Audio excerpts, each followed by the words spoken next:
Je vous présente Kim, Égide, Lulu et Raphaël. Kim, 54 ans, s'est retrouvée en itinérance après avoir fui un conjoint violent. Égide, 23 ans, a perdu son logement après une dispute avec ses colocs.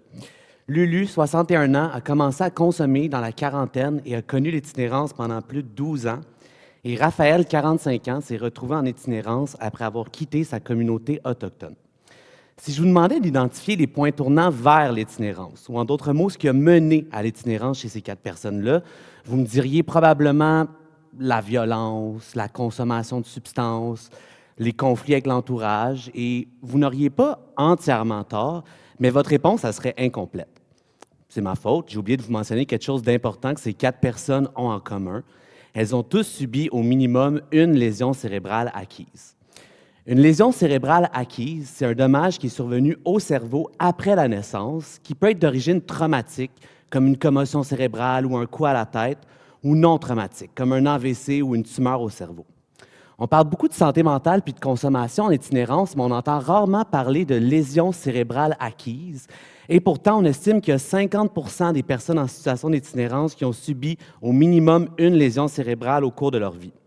Dans la population générale, c'est seulement 3 Des personnes comme Kim, Égide, Lulu et Raphaël, j'en ai rencontré 26 et je leur ai demandé de me raconter leur parcours de vie pour essayer de mieux comprendre les points tournants et j'ai compris que la lésion cérébrale ne joue pas toujours le même rôle.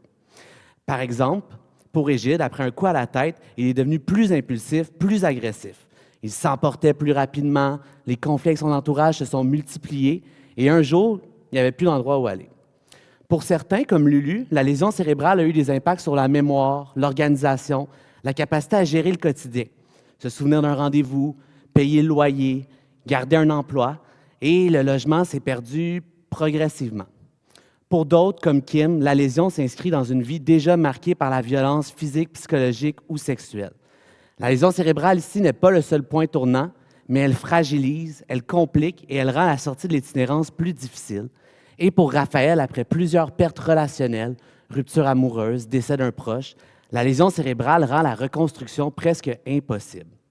Parfois, la lésion cérébrale agit comme un point tournant vers l'itinérance et parfois, elle représente un frein majeur à la sortie. La lésion cérébrale n'explique pas tout, mais elle peut tout changer dans la vie d'une personne.